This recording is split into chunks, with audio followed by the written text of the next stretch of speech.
guys. How are you? Whew. Once again, coming to you live on tape from a secret, undisclosed location hidden somewhere deep in the bowels of historic downtown St. John's, Newfoundland, comes in the Library of Graphic Literature with your wacky host, me, Wallace Ryan. So, how are y'all doing there?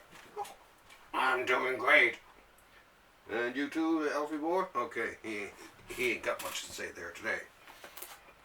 Let's clear off the table here a bit. Now, you will see before you a big stack of books, and you're saying to yourself, what's Wallace up to? Oh, hang on a second. Yeah, no, it's, I'm doing, reviewing some of the new books and a stack of, the reading stack. Yeah, the reading stack. You got it. Okay, thanks. Bye. Anyway, as you can see here, there's only actually, out of this stack of books you see before you, only 3 of them are to be reviewed today in terms of new books, and the rest actually, it's my reading stack. Every so often when I get a slow week, I like to, take a few books off the top of my reading stack and tell you how it's going so far. Because I do actually read my books, unlike some people out there. And it's funny because some people have asked me, how many of your books have you actually read? And I figure probably at least 90% of them. Now these days, of course, as I've said many times before, when the past couple of years, so whenever I've bought a book that I've read before, like say this one, this is Fantastic Four, Marvel Masterworks. I've read every single one of those comics. I had them all. So that I just slide right onto the shelves there, because I got more than enough of new stuff that I've never read before in my life to keep me going. And hopefully, one of these days I'll actually get back to reading some stuff along here for fun. Now, occasionally I will reread stuff I've had and read before. Best example of that has been the Absolute Swamp Thing and the Absolute Fourth World. Mainly because they're just books that are just too darn beautiful not to read. So I have a good read of them. Legion of Superheroes, the 5 years later, is another one that I'm reading. Mainly because it'd been so long since I read it. I've more or less forgotten a lot of it. So it's great to sort of reread it and catch up again. Same with some of the Conan the Barbarians. I've read them quite a few times, but I do like actually especially the Savage Sword ones. I like to pull out and I like to reread those before I get into other books. So yeah, that's it. So we'll be having a look at some new books here, and then we'll have a dive into the reading stack of doom. Doom. Oh, and we gotta have a spin of the old spinner right there to signal another round of looking at some cool new books. Let me get my clock out of the way. Oh, and a bookmark. So, and what are we going to start with? Well, we're going to start with an omnibus, and it's a hefty one at that. This is the Justice League International Omnibus, Volume 2. So yeah, cut this baby in finally. Slide it open here now. Of course, this, funny enough, I was talking about the Justice League, which was the brainchild of, or at least the driving force behind it, Mr. Keith Giffen, whose birthday I think was a few days ago. And this comes to you from Keith Giffen, J.M. Dematteis, Adam Hughes, and Bart Sears. Talk about a star-studded cast, eh? Let's see. And he did the cover, of course. Now let's have a look here. I noticed a lot of times lately some of these omnibuses don't have a table of contents. They just go right into the comics. So, so you got to actually look in to see who actually did it. So anyway, yeah. So Adam Hughes, you know, a good variety of people. Good old Bart Sears. I always liked Bart Sears and stuff. Of course, this continues on from Justice League International Volume 1. Let's have a look here.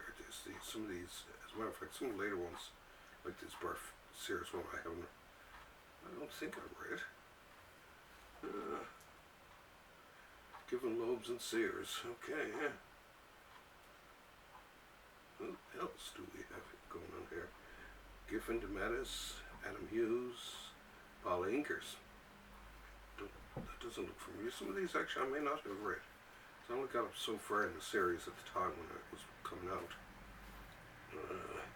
Giffen, Loeb, Sears, Marcos, blah blah blah blah, Lappin. So yeah, nice variety of people here.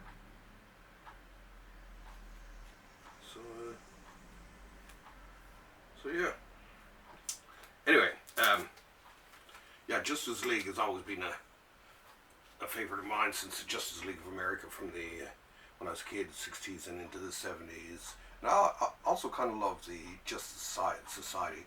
There was something about alternate versions of characters that I thought was cool. I liked the fact that, you know, that there were two Hawkmans, one in one older timeline and one at the present day in the 70s. And the fact that they look slightly different too for some reason. I don't know what it was. I just thought it was cool. So yeah, I was always a big fan. And of course, when the Justice League International came out years ago, or the Justice League, I got into it. It just you know, and this was one of the more fun interpretations of the good old Justice League over the years. It being, you know, very serious ones in the early 60s, kind of corny ones, and then they started to get cool into the later 60s, and in the 70s, I don't know, I really liked it. And this, when Hughes and them came out with this, it really brought him, I don't know, it just really brought him far ahead. Let's see. Yeah, this is 51. So yeah, late 80s, early 90s, Giffen and Dematteis and all that really changed Justice League. I mean, they're still great stories. There's some cool humor in them and stuff like that. But all in all, just great super team type of comics. And here's the wraparound cover. Kind of cool, eh? I like when they do wraparound inner covers on the actual books itself. Oh, and this baby is a heavy one, folks. Anyway, let's just have a quick look at some of the artwork there. I like the fact that they brought the fourth world into it with some of the characters. Like Mr. Miracle, Orion, and the like. But yeah, definitely some good artwork.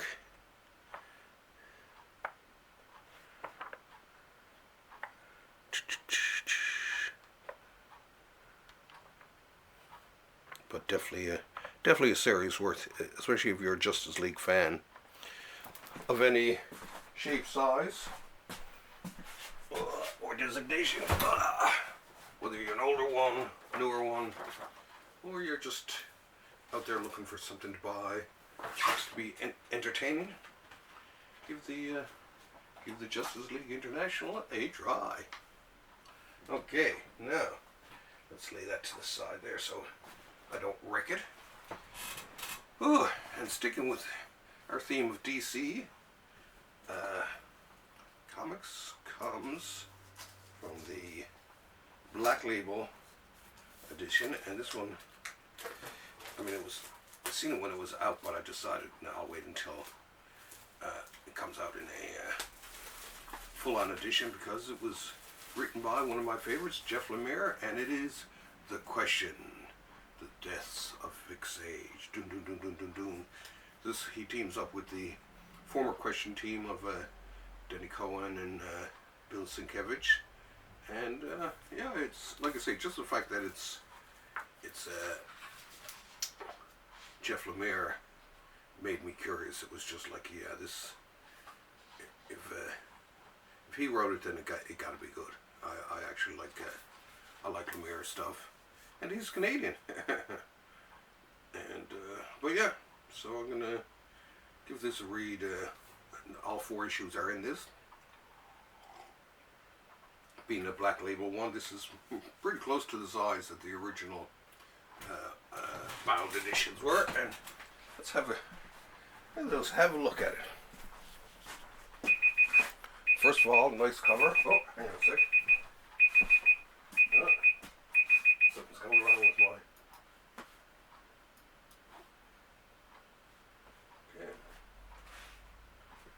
Okay, you know, I always have this timer going. I don't know why it went off that time, so I know where I am in my show. Okay, this is The Question there. So like I say, love Dennis Cowan, and I love Sienkiewicz, of course. So it's great to see the two of them back at it. And like I say, with Jeff Lemire on the typewriter, it gotta be good. Or gotta be at least decent, alright? Okay. Let's sit here. As you can tell, I'm in my COVID studio wear. I'm wearing my pajamas, and I'm wearing my house coat. And just cause it's so comfy, being at home for days on end. Sometimes I just like to be nice and relaxed. And the last new thing, speaking of Jeff Lemire, from Dark Horse, it's Noir, a collection of crime comics. Of course, as all of you know out there, I love crime noir, both the movies and the comics. And this one just looked like a cool collection featuring, as I read off the back here, Jeff Lemire, Brian Azzarello, Ed Brubaker, Sean Phillips, Gabriel Ba, Fabian Moon, Joel Jones, Alex DeCampo, Dor Debrato, Stefano Gardino, Rick Geary, Paul Christ, Ken O, Dean Motter, Chris Offutt, M.K. Perker, Ken Lizzie, Hugo Petros, and Gary Phillips. So yeah, bunch of short stories by a talented crew here. They all look to be about, like about 7 to 10 pages each. There's even a Mr. X included in this. From the famous strip from the 80s. I love that. Anyway, yeah, it's some good cane. Oh, and a cane from Grist. So yeah. Oh yes, excellent. Rick Geary. Anyway, if you like your crime noir, then pick up this baby. Looks like a pretty good book. I'll give you a quick flip through just so that you know I'm not lying to you. There's Mr. X here. That one looks pretty cool. I like little panel comics. Grist's Cane. What, Rick Geary? Of course, if it's true crime, you gotta have Rick Geary involved somehow, right? He's the man. Is true crime to me. And then we end off right there to the end. The Bad Night Azzarello Moon. So yeah, definitely looks worth picking up. Okay. Well, that was pretty quick. Now, I bring to you the fun part of this episode anyway, with the reading stack. Woo! From hell. in this episode of Reading Stack. I got a bunch of books here. I'm just going to zip through pretty quickly, but just to let you know what I'm currently reading, like right at this moment. A lot of times I will read probably about 5 or 6 books at least all at the same time. I'll read a little bit of each on different nights and stuff like that. One night I'll read one set, the next night I'll read the other set. Even when I use the bathroom, I take a book with me to the bathroom. I know, according to Seinfeld, that's not right, but hey, what can you do? So, and like I say, I like to get in at least an hour's worth of reading every day if I can. So, without further ado, let's have a chat. First of all is, and I'm going on a big, and this year, finally, at long last, I'm vowing to try to read every single book in the Library of American Comics. I've read a lot of them, but I do got a lot of them that I haven't read. Well, technically I have them all, but, I'm going, I went back in the Little Orphan Annie. I couldn't remember where I left off, so I picked a point, and as I started to read, I realized, okay, I've read up to this point anyway, but I'm going to continue to read anyway, because I really did enjoy it when I first read it, and I've resolved myself, well, check it, I'm going to read these all the way through. Become a Little Orphan Annie expert myself. The earlier ones, of course, the artwork is kind of crude compared to the way it ends up in the end, but the stories there's something about it that I really like. The artwork to me, it's sparse. There's something just really, really nice about it. The stories are fabulous. They're great. Yeah, these are from the 1920s now, and it talks about stuff like in one, Daddy Warbucks goes to fight off a hostile takeover, and he leaves Annie with this woman who, ends up like stealing her gifts from her at Christmas time, giving her to her friend, and this lady doesn't want her to hang out the next street over, which is filled with poor people and immigrants. Can you imagine that? The gall. And of course Annie loves hanging out with the poor people and the immigrants because they're a lot more fun than all these rich snobby types that she's met since she became was adopted by Daddy Warbucks. But yeah, it's funny, when I first started reading these, I thought about something like, oh, is this going to be like the musical corny type of comics or whatever? But once I got in and started reading them, it's just like, geez, these are really great adventure comics. And like all the old things, when you're reading this too, it's a glimpse back into the 1920s. So so I like that part of it, being able to. It's like reading a history book, but a more fun one than usual. So yeah, it's if you get a chance and you can collect any of these, or even a couple of them just to read, give Little Orphan Annie a chance. Next up is the Dick Tracy. I figured I'd get up close with you with this. I'm up to volume 22 of this one, and I love Dick Tracy. And these, of course, beautiful reproductions from the fine folks at the Library of American Comics. Get out there and buy more and more of their stuff. They're a real institution of the comic book world. In my mind, I really think what the Library of American Comics is doing is a real service to the world of graphic literature. They're preserving and collecting and,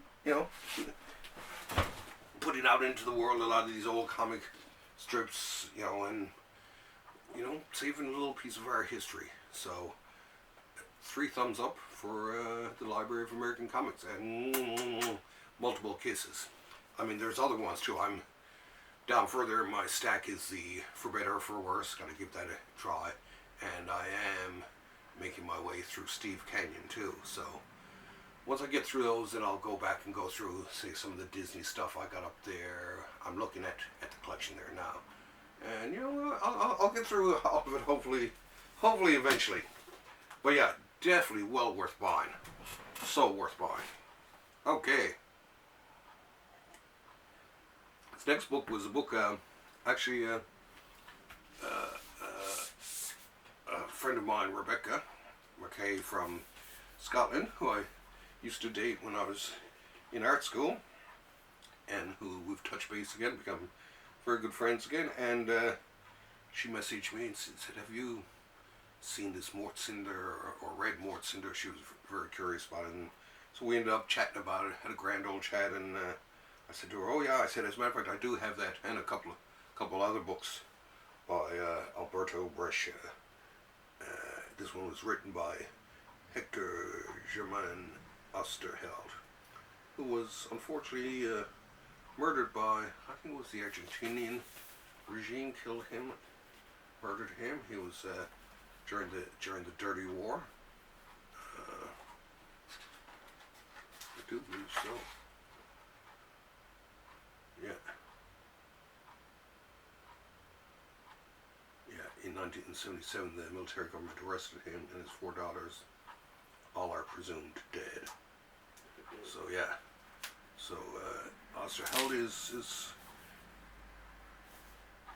Hector is a saint of comics. He gave his life in the basically doing comics, doing what he loved, and fighting the good old fight. So thank you, Saint Hector, as I like to call him. But anyway, back to Brescia.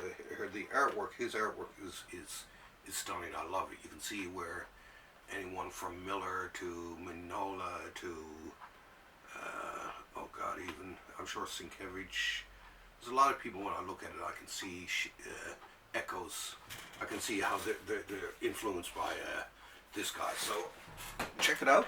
Stories are good too, actually. Beyond, you know, this one definitely gets a couple of kisses. Now the difference with this is that it reads this way, which is never my favorite, and then switches back this way. But the artwork is absolutely stunning. Simple. I love simple artwork like this. So darn cool. So yeah, if you can lay your hands on Mort Cinder, give it a go. I think this one may be out of print. I can't remember now, but yeah, definitely well worth buying. Okay, and I just got a couple more here there, and we'll be finished for the day. One of the newer ones is Durf, Kent State. I'm a little bit into this now, and I'm loving it.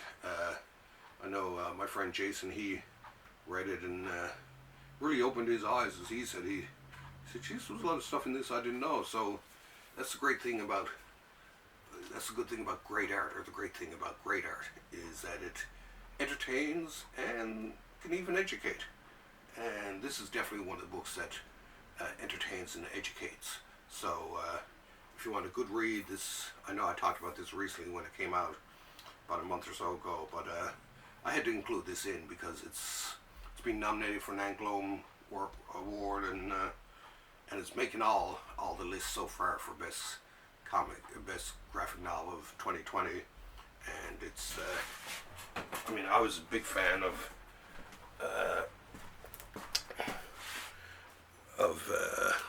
my friend Dahmer, and this one I'm loving reading this.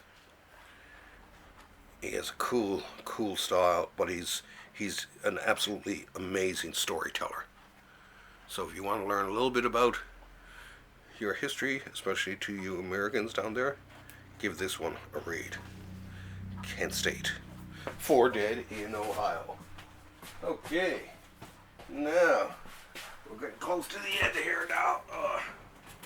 And of course, this one is, I got the dust jacket off this one already. Hang on a second. Over here.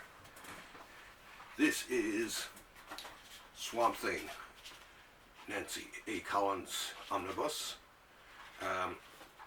And this, I've been reading this so far, and I actually really like it. It's often wondered, would I be able to fall in love with Swamp Thing again after Alan Moore? And I did. Actually, Scott Snyder did it. He did a good Swamp Thing too. But Nancy A. Collins, she gets Swamp Thing too. And I'm just a couple of issues into it already, but already I'm loving it. I can see that this is going to be more than a treat. Reading this is going to be an adventure. So, and this once again is one that I'll read a couple of issues of every night before I hit the sack. And I beg that you folks do too. Some great comics, great writing. For being a horror writer, I guess it comes naturally. But but it's definitely so worth. The art is fabulous, but the stories are just absolutely amazing. Just when you thought that Alan Moore had written everything there could be about the Swamp Thing, Nancy Collins came along and pushed it even further. So yeah, that's definitely a beauty. And let's put the beautiful dust jacket back on it. And a lot of good art in here by Scott Eaton, Kim DeMulder, and just a variety of people there too. Okay. Whew. Lifting all those books is getting tired. And last but not least, 5 Years by Terry Moore. I'm just a couple of pages into this, but I still figured I'd throw it into the stack anyway, because I love everything that Terry Moore does, and so should you. So get out and buy yourself this one. Okay, well, I guess that's it for this week. Oh yes, of course, check out Thursday Comics. This week is our top 10 for... Is it top 10 DC? Anyway, it was top 10, another top 10 list from me and Dennis Osborne on and another giant size Thursday Comics coming on Thursday. I usually post them about 1 o'clock Newfoundland time, which is even actually a little bit before 12 a.m. Thursdays. But so any of you out there who do watch it, you can tune in actually rather early on a Thursday and watch it. And for any of you out there who's a fan of this show, give the Thursday Comics a listen to. I know my friend